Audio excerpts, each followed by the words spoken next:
What's going on, guys? Welcome back to Sports Freaks Podcast. I'm your host, Patrick Cummings, and alongside me today is...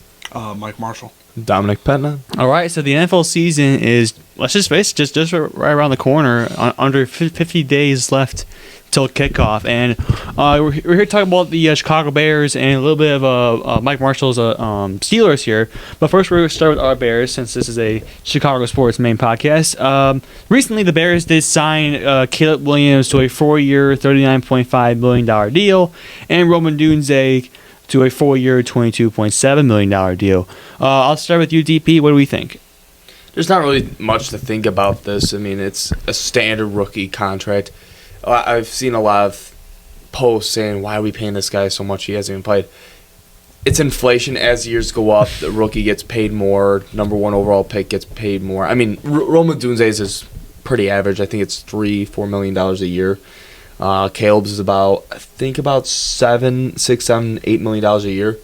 But what I think the contracts are great. But what if you really look at Caleb Williams' contract, there is a clause in there that after his 4 years are up, after his 5th year, if they decide to re-sign him for that 5th year, he has a no franchise tag clause in there. So they cannot franchise tag him, which I really think on his part, that is the smartest thing he can do.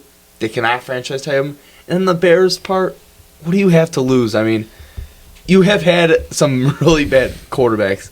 What do you have to lose for not franchise tagging them? I mean, This could screw over the Bears. it could. Crazy. It really could. But what are they going to lose? I mean, like I said, if hopefully he works out, only want the best for him. But if he doesn't work out, it's just going to be like another Justin Fields situation where they trade him off or they get rid of him. It's going to be another situation like that if he has a similar situation, which he is being put into a better situation, a better organization. I think it's a lot better. So we'll talk about it later on what I think about it, but go ahead if you want to continue with that. With Williams and Dunze? Yeah, with the contracts, yeah. Yeah, I mean, I think they're not crazy pays. I mean, they're not like, it's not like you're, put yourself in a hole for, years to go. Like I said, these are every number one overall pick has gotten a similar contract like this. It's all the same. You get paid this. Every rookie has gotten the same. It's just the signing bonus. It's a little bit different. So nothing really much to go raving on about. Nothing to go crazy about. It's pretty average for a number one overall pick. Yeah, I agree with Dunze's contract too. Only $22.7 million for the contract. Yeah. So speaking of kind of young players, what stars in the Chicago Bears training camp can we see take that next level, take that next step? This is really hard. They got a lot of young players. They got rid of a lot of their older players. I'd like to see Tyler Scott take that next jump. Just I know he's gonna be that receiver 3-4 type of mix because I know we got a Dunze, so he's gonna be at 3. But I'd like just Tyler Scott to take a bigger jump this year. I'd like to see him more progressive. We saw flashes in the season when he did play. He's a really good speed guy, very good on the vertical. We saw a lot out of that. I'd like to see him see that just tiny jump, nothing huge. I would also like to see Darnell Wright take a really big. I think Darnell Wright would take a huge. I was about to say the O-line as a whole needs to take a jump. Exactly. Go ahead if you want to keep on. That's all I have to say. O-line as a whole needs to take a jump if the Bears want to get to where they want to go. Yeah. Yeah, I mean, I think the O-line will improve, but yeah, you're right. There is still kind of a little bit of weaknesses in the offensive line, especially with injuries. The injuries was a huge problem last year. Obviously, Tevin Jenkins has had his problems. Well, it's more like Nate Davis. I mean, Tevin Jenkins, when he plays, he's a beast. I heard Nate Davis may not start this year. And you know what? I really liked him when he played for Tennessee. When they signed him, I was raving about it. But I'm really eating my words right now because it's like, he can be a really good player for us, but he's either injured, he complains way too much, and it's like, just do your job. You're getting paid millions of dollars. What I would do to get paid millions of dollars, look the way he does and play the way he does, I get it. You get injured. That happens. But don't complain about it. That's not something. Just play football. Yeah, do your job. Come on. Just play football. And that, as you talked about at the beginning of the video, that preseason's starting to roll around. We'll go into that first, but I do think Jaquan Briscoe or Tyreek Stevenson will take a big jump. I agree with that. I think those guys will become like I really, think really Brisker, good. 100%. I Could totally take a big forgot about jump. that. Yeah. Oh, sorry. I mean, Tyreek Stevenson was rated the number 1 or 2 rookie corner last year. Yeah, I really think Stevenson or Brisker or heck even Kyler Gordon. I think those guys can also. I would love to see Gordon take that next jump. I think, his injury yesterday. He came off the injury, and I think it was that. Gordon? Yeah. What was it? He had I didn't hear anything about that. No, he had an injury last year. He was out. For a couple games. I was just It was about a hand injury. Yeah, he did get injured. I was just about like now. I'm like, No. it's like, oh man, already. All right, so as I was saying about preseason, it's right around the corner for us at least because it's like what 2-3 weeks away. We're taking the Houston Texans. So what are you? The Hall of Fame game, right? Yeah, Hall of Fame game. Mm-hmm. What are we expecting this game? Sorry, not this game. This preseason. I'd like to see. Caleb Williams is going to play. I think a quarter. That first game is going to be a quarter. I believe. Wow, quarter really. Well, the first game it's a quarter, and then I believe the second game is a little bit more, and then the last game it's progressively the time. Is he the starter 100%? Yeah. Oh Yeah. yeah. He's the Who's the backup? Tyson Bagent. Oh, Yeah. So he it sucks. but it will progressively get more and more playing time. But I'd like to see in that first quarter, start to ease him in. I don't want to see some big time throws. The second game definitely, but the first Yeah, time, you don't want to do anything that could cause injury. or that's going to hurt his confidence. He's a big confidence guy. I mean, we all know this. He is a huge ego. Just ease him on into that. Yeah. I think get a couple runs in there, get DeAndre Swift in there, get your player, get Rashawn Johnson, make a couple of play action throws.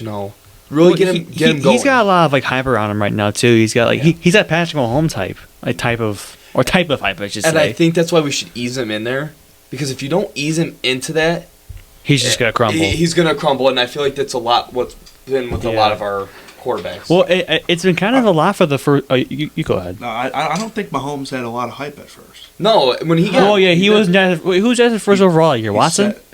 No. No, that was. Was that 2017? Yeah. Was that Garrett? Yeah, Myles Garrett. So, he sat his entire rookie year. There's no hype around Mahomes. I mean, nobody thought he was going to be who he came is from now. like a 4 and 5 Texas Tech. He had Alex Smith though as his like mentor too. Yeah, exactly. Let him sit the whole year. And I think that's gonna be great for Drake May.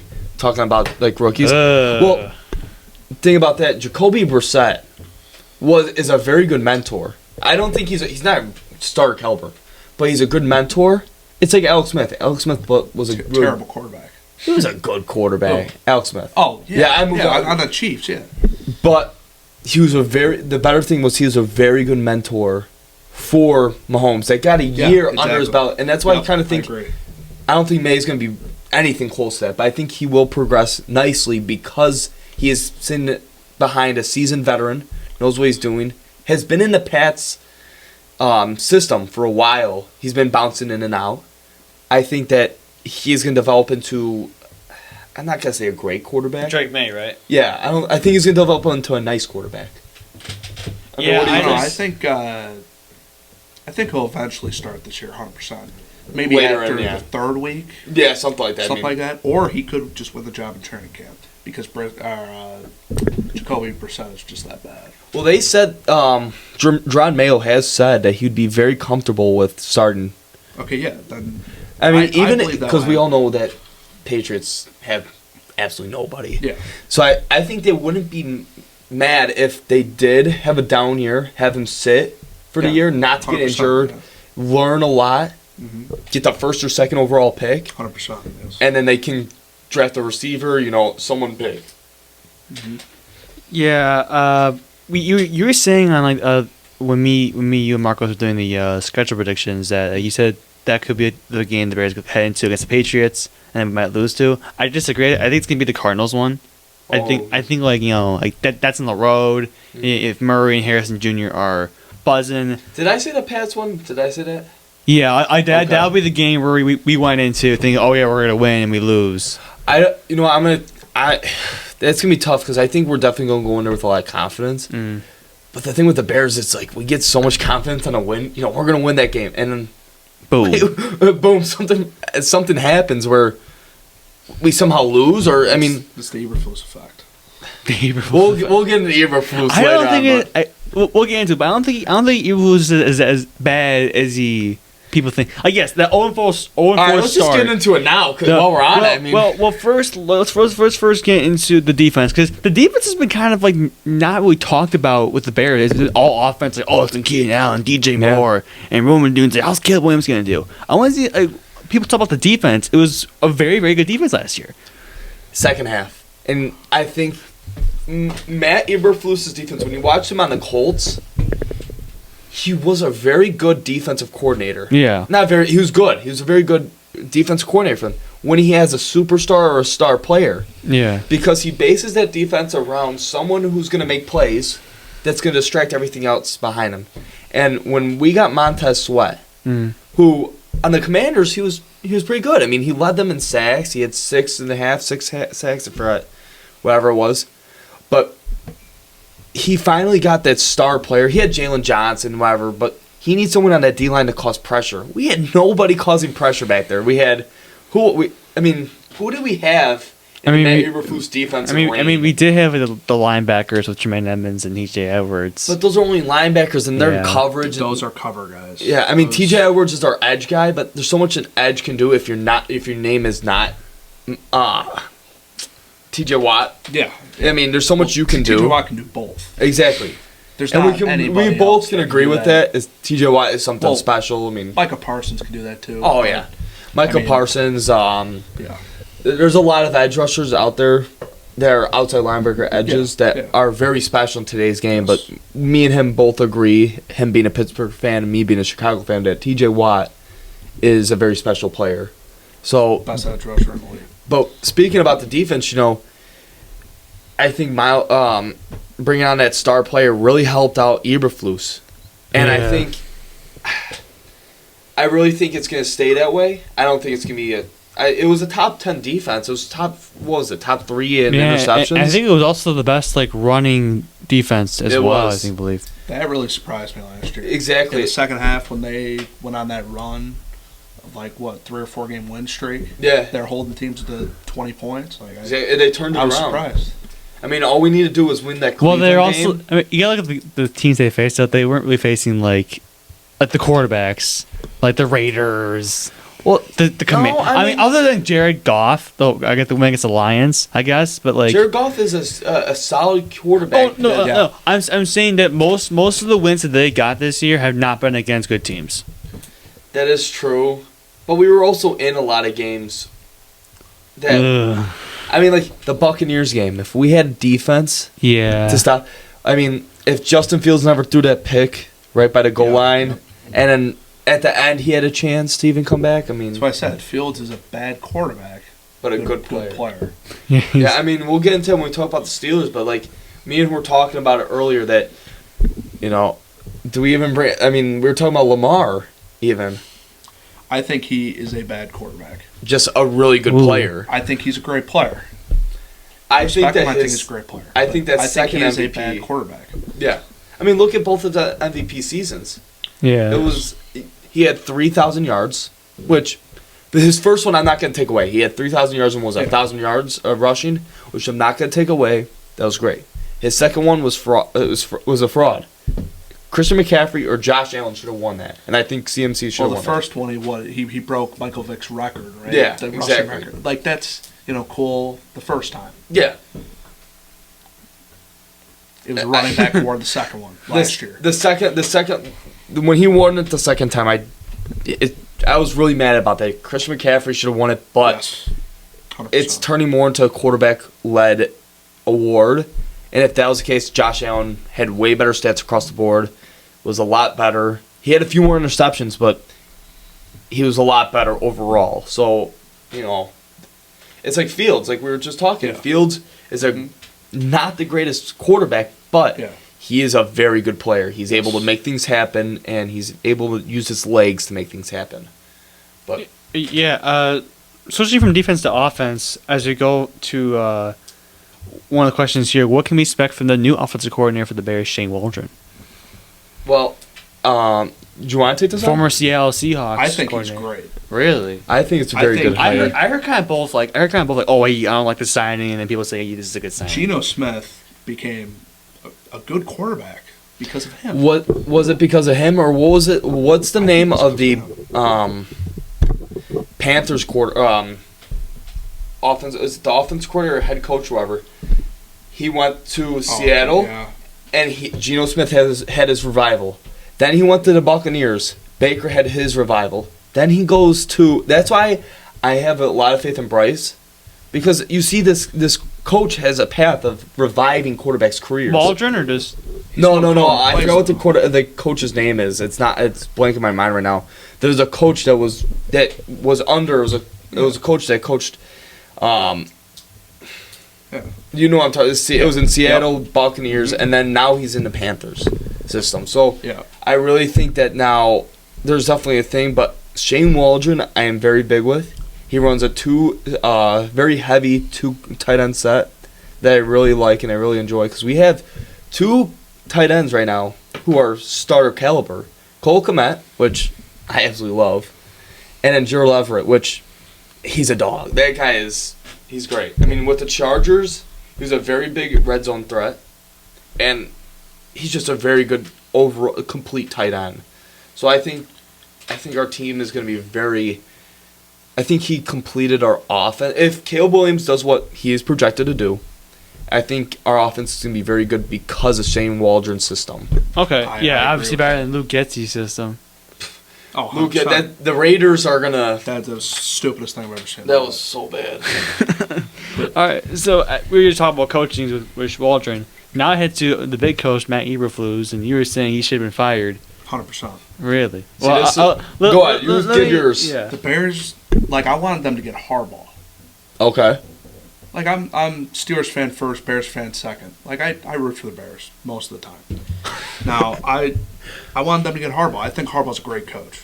Okay. Chargers did great with that. I think he's a great coach. Eberflus, I think he's terrible. Okay. And I think offensive coaches are better in the league now than defensive coaches. I'm not gonna. Yeah, That's why I like Harbaugh. This is an offensive game now. Back then it was defense. It's not 2008. You know what I mean? I am gonna agree with you on that. Or 1985. I am gonna agree with you on that with the offensive coach. It's more of an offensive-led league now. I think he's a very good defense. It would have been very weird to ask him to step down from head coach and move to defense coordinator. So you had to keep him on for something. And I think he was a very good defensive coordinator. He was decent in Indy. I'm a Colts fan second, and I think he was pretty good in Indy, but I don't know if he is head coach material. I mean, no. The players love him, and you can see it on the field, but I'm just not sure. I mean, I'm very set on him being a defensive coordinator. Very set on that. That's evident. I mean, that's evident. But head coach, I don't know. Yeah, I think I think he started to realize when they had that best start that, hey, maybe I just stick to the defense and stop worrying about the offense, and obviously Getsy. And maybe that is a sign of a good head coach. I'm not 100% on that. I mean, maybe that is a sign of a good head coach where he's making a selfless decision, saying, hey, I'm going to step away from offense, because there was a point where he was a part of that offensive mind. And he stepped away, said, okay, I'm going to focus on my skill set and focus on me and my defense. I think that is a part of being a very good head coach, is being very selfless. So is he stepping... we're talking about rising stars. I actually expect, forget all the players, I expect Eberflus to take that jump into maybe that head coach, like a decent head coach this year. If he can finally he needs a winning record. He needs some confidence in him. What are you a head coach if you don't have a winning record? I mean, look at Mike Tomlin. Mike Tomlin has a lot of confidence. He has winning record after winning record. He's never had a losing season. He proved he's a great coach in the second exactly. game of the Super Bowl. Exactly. So I think to be a head coach, you need confidence. And I think Eberflus needs his winning season to get his confidence. And that's why I think he might be our rising player, I guess you can say, if he gets his winning season. He might get his mojo, his confidence back. Well, I think eventually Caleb Williams, if Eberflus stays the coach, will end up being like Justin Fields. If they don't get an offensive, minded coach. That's interesting because you see like Andy Reid, you see Kyle Shanahan, you see all these offensive-minded coaches. and their team depends on that. Like, well, hey, I mean, look at Matt Nagy though. but man, like all the best coaches in the league, except for Tomlin and Harbaugh, John Harbaugh, are offensive minded coaches. But like he did bring up a good point. Is like Nagy was very good with the Chiefs. Yes. Yeah. Yes. But was he is was a good he offensive coordinator, quarterback coach. Like he's on the other. He's like Eberflus. Yeah. Like he should be dedicated to one side of the ball. 100%. Yes. I do agree with that. But is Nagy held up by Mahomes? I mean, obviously. It's not Andy Reid is definitely a part of that offense. He is 100. That's his mind, 100%. Nagy's just saying, okay, let's just do this. Andy Reid. That's Andy Reid's playbook. Yeah. That is Mahomes' mind. It's Mahomes' magic. Yeah. Well, Nagy's just calling a random play. Nagy needs some credit though, because he pushed for them to get Mahomes. That is true. You're right about that. No, wait, he needs some credit. Well, wait, like when they drafted Trubisky? Nagy was very high on Mahomes. When John Fox was the coach when we drafted Trubisky. Yeah, yes, but no, I'm talking about 2017. Oh, when they Nagy was with I'm about the to say. Chiefs. I'm about to say. I was talking about and he pushed. That was on the Hard Knocks, right? Yes, he pushed Andy Reid to pick Mahomes. Yeah. Yeah. I think Nagy's a coordinator. He does. You're right, and you know what? Nagy is good for the Chiefs. He just wasn't ready for the dumpster fire that we had coming at him, coming in Chicago. Yeah. I am a Chicago fan through and through, and I'm going to be the first one. I will always support this dumpster fire of any franchise. We love it, and we will always support it, but you know what? We need a change soon. So one of our teams, please make a change. You love the dumpster fire? I will always love. You know what? I will always love our dumpster fire team. I always say you gotta cherish these moments because when you're winning, people are gonna look back on this and exactly. say, yeah. You were not a bandwagon. It's like the Chiefs fans. When Chiefs were losing, I bet you 85% of those Chiefs fans, 65 of those Chiefs fans were not there when Alex Smith was there. Before Alex Smith. Chiefs were a good team. They were good, but like when Mahomes came around, you've seen all these people coming out of woodworks coming from because Mahomes came in, and all credit to Mahomes. Yeah, but he also had Taylor Swift too. All right, what's the next question? Don't even get me started on Taylor Swift, or else we're gonna start losing fans. Separate video. Don't even get me started. All right, so now we're gonna get into your Pittsburgh Steelers, Marshall. This is kind of an NFL offseason thing, not just a Bears thing too. So we'll first start. What do you think will be like? How many wins do you think you'll have this year? This is if Russell Wilson is the same as last year. We're just going to go off same as last year. I think 100%, 10 to 12 wins. Okay, I can see 10. I can definitely see 10 wins because like we all know Mike Tomlin, never losing season. It's definitely going to be 9 wins. That's guaranteed somehow, some way. So you think that he's going to get somewhere within that 10 to 12 range? I think so. If TJ Watt has a DPOY season, I can see that 12. Definitely, defense is always going to be there. Yeah. We've always had a great defense. It's going to be the offense. Star players all around defense. It's going to be the offense. The offense has to. Well, last year it was just offense was terrible. Yeah.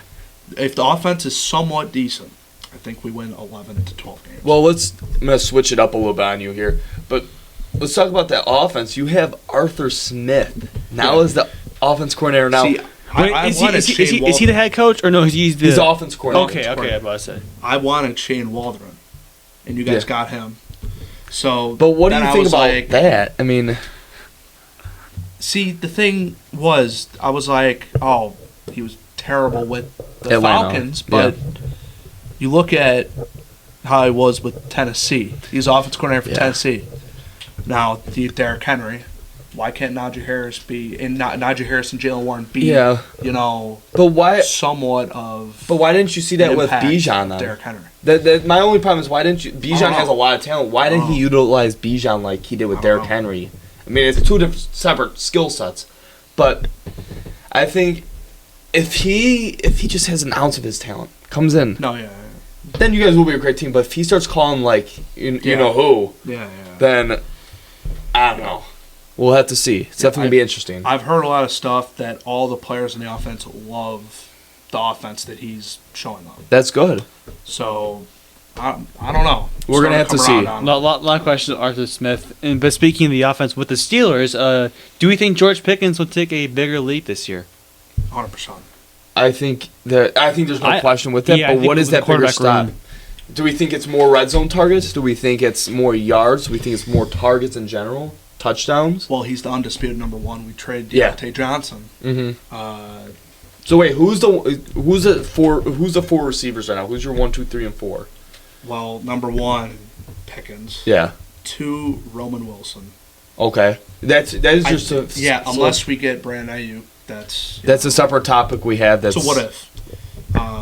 What that would be like George Pickens if we got Brandon Ayuk, he would be number 1. Brandon Ayuk. Oh yeah, no, definitely. Yeah. Brandon Ayuk's a great player, but then probably Calvin Austin number 3, I'd say. See, that's where it starts dropping off just a tad. Exactly. That's why I think Pickens will get a lot more targets this year 100%. because get rid of Deontay Johnson. He was very consistent in what he did. Deontay Johnson, I wasn't a big fan of him, but he was very consistent in what he did. And he was a very good number. He was very good for the Steelers. I mean, he had some good seasons. He's good. But I think not Deontay. I think George is now gonna really step it up. I think this year he's gonna have a lot more yards. I think he's gonna have a bigger year. Solidify himself as a top 10 receiver for sure. Like last year, he would have a game with 200 yards, 2 touchdowns. Next game, he would have 4 targets. Yeah. Like if it's consistent with the targets. Well, he also no doubt. I think he has 1,300 yards. He also didn't have consistent quarterback play. Exactly. Yeah. Exactly. He had Mitch one game, and then he had Pickett. But yeah, go ahead. Yeah, I mean it is kind of weird though that like 2 of our quarterbacks are now with the Steelers. What do you mean, Russ? What do you mean, Russ? Well, no, two of our quarterbacks, the Bears. Two Bears quarterbacks. Yeah. Sorry if I pronounced Ross. Trubisky's. Well, I mean, hey, Russell Wilson almost got traded to the Bears. Yeah, no, Trubisky's not in the Steelers anymore. No. Well, I know, but like I'm saying, he was. It's just interesting how that.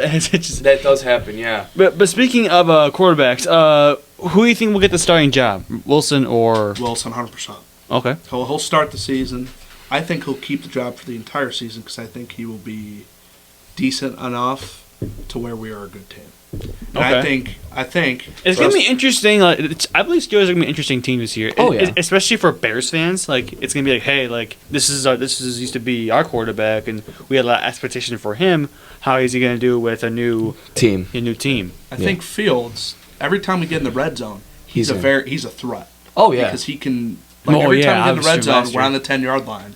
Like, put him in there, just run the ball. Then again, when you saw him with us and he was in the red zone, we would end up getting a field goal somewhere. Yeah, but I'm just saying, like, if we're on the 1-yard line, 3rd and goal, nothing else. You should run with him, yeah. Just run him in. Because that was something that was very big with us. Is when we did run with him in the red zone, very efficient. We scored almost, yeah. So I do agree with that. I think Russ will definitely start the year out. I don't know why. I think Fields will end up ending the year off, maybe by week 10, however. I don't know how. Don't know injury, whether Russ plays bad. I think Fields will end up starting, and I think it's going to be more of a. I think by then it's going to be a very run-heavy team where because you got very good duo running back in Najee and Jim Warren. I think that duo right there, one of the best in the league. It's one of the best in the league, and if you add Justin Fields in there, I think that by the end of that it's going to be running mostly. I mean. That's we're going to see a decrease in yardage from Pickens and all that. I'm hoping he can learn from Russell Wilson. Oh, yeah. And, the experience, throwing the ball better. Hopefully. That's what, Russ, we were just talking about very experienced veterans, Jacoby Brissett, Alex Smith back in the day. Mm-hmm. But Russell Wilson is now a veteran, which is sad to say because back when we were young, he was one of my favorite quarterbacks in Seattle. Yeah, he won a Super Bowl with the Seahawks. Yeah. And it's now sad. It's now sad to say that he is a veteran, and it's very weird that comes off the tongue. And it's like, now he's going to teach Fields, hopefully, to mentor him. And you know what? I think Fields is going to learn a lot from him.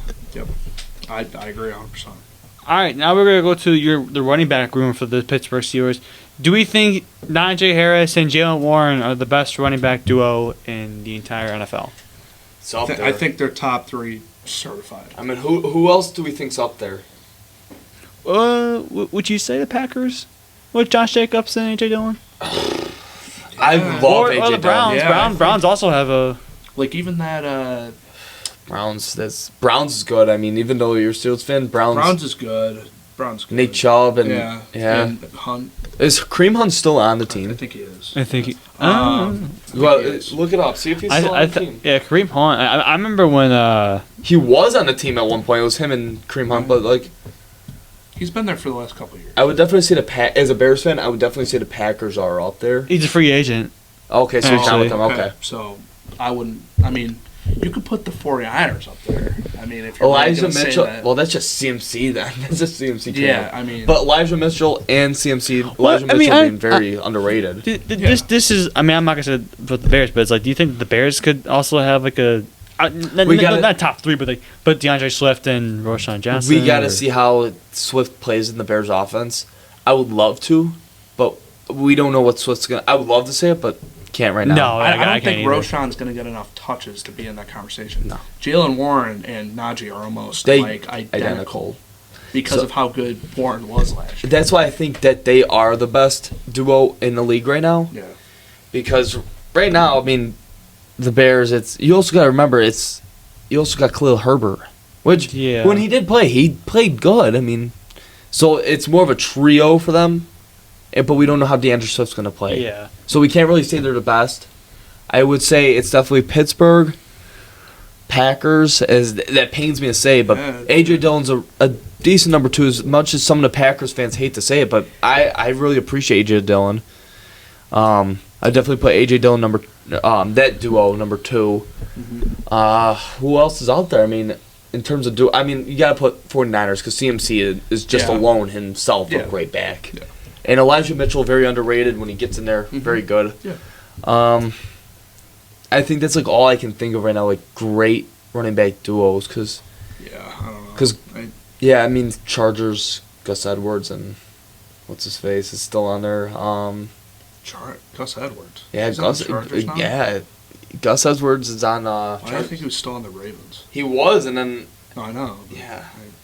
I did not know that. But either way, we can go on to the next topic. Yeah, and this will be the last topic here with Brandon Ayuk. This is the biggest one. Obviously, he requested a trade from the San Francisco 49ers, and there are a lot of rumors that he might go to the Commanders, which is very surprising to some people looking at the Commanders situation. But there are also rumors that he might go to the Pittsburgh Steelers. I mean, so do you want to start this off, and I'll finish it off? But go ahead. Now, if we get him, we'd have to give up probably a first-round pick and somebody else. Maybe. I would say second and someone else, definitely. I don't know how high. Because right now, he's guaranteed to leave. Well, not guaranteed. He's not guaranteed, but he wants out, and teams use that to the advantage. Yeah. And you're going to tell a GM. GM's going to say, okay, well, he wants out. Yeah. He's not going to be very happy. I'll give you a second. I'm not going to give you a first because he wants out. Well, so I'll give you a second and a player. Other teams have leverage. Oh, yeah. Other teams have a lot of leverage. Over the Niners, yeah. So the Niners might not get as much. But I also think the Niners don't need him. It's the Niners. They have Devo's a great player. Ayuk, like when he leaves, and he's the undisputed number 1, like I think he'll be one of the best in the league. Oh yeah, but you know what? I have a hard time with like really getting along with this because they offered him $25 million a year or something like that. 26. 26, yeah. So you're telling me you don't want to get paid $26 million a year on the best team in the league, one of the best teams in the league, and hopefully win a Super Bowl. Even if you lose in a Super Bowl, you're making it to the Super Bowl. It's something that 30 other teams don't make. Yeah. So it just really baffles me. You're making almost $25 million a year and you want out. And now he could be unhappy, whatever. But if it's because of money, I just really think that's kind of stupid of him. $25 million plus a winning team. If he goes to the Commanders and gets maybe a $30 million contract, that's $5 million more. Nobody's going to pay him more than $32 million. 32 would be crazy contract. I know, but the cap hit would be crazy. He wants that kind of money. Yeah. He wants 30 to 32 million because he didn't take 25 million, so he wants more than that. So I think the Steelers have the cap room. Steelers have the cap room, but do they want to take it on? They do, like, but like Omar. I don't think the Steelers are in that position to go out and get that type of player. Great with they money. have to. He's great with money management. Omar Khan. So I don't really know which way he would go here. I mean, because you also got to realize he's very good at money management, but at some point he's gonna want to ask but he's gonna want to ask Ayuk, hey, can you take a pay cut so we can sign another player? Exactly. And yes. Ayuk, he's gonna say, I don't know about that. With how he's acting right now, I really feel like he's selfish. I think so, and nothing about it. I mean, go make your money, man. I mean, that's definitely. But $25 million. What I would do for $25 million, that should be and after taxes, it's probably $15 million, but still $15 million a year for playing football. I mean, if you're Deebo Samuel, yeah, take that because he's a running and a receiving threat. Yeah, something like that. Yes, I do believe that he deserves that money. Mm-hmm. But Ayuk in his situation, he is definitely a really good number one. Nothing about Ayuk, Ayuk is definitely a really good number one. But that kind of money, I think the inflation with receivers and quarterbacks is very insane right now. It just keeps going up, and they're going to the wrong players. I love Jared Goff. I love him to death. Love him as a quarterback. But that amount of money, nobody should be getting paid more than Mahomes right now. Nobody in the league should be getting paid more than Mahomes or Justin Jefferson. That was because there was a point where Herbert got money. Yeah, it was before all that went over him, and then who else got Lamar? Trevor Lawrence, Lamar. They all keep going up and up and up and up. Believe it or not, Trevor Lawrence is the highest paid quarterback. Yeah, I know. Really? Yes, and has yet to prove. He is. That he is he's obviously the best out of that draft class. But by how much? I mean, it's not like he did win a playoff game though. But they also blew not the Jaguars. Who was it? It was the Chargers. Chargers also blew the reason why we got in the playoffs last year. Chargers also blew the biggest lead they've ever had. 3 or 4 interceptions. Yes. That's the only reason why Trevor Lawrence beat that team and then lost the next round. I mean, a playoff game's a playoff game, though. It's true. I don't know. I mean, Ayuk, man, go get your money, but just remember that there's loyalty in football. I mean, if you want that money, go to the Commanders. You can ride in Washington if you want for the rest of your career. There's a repercussions for wanting that money.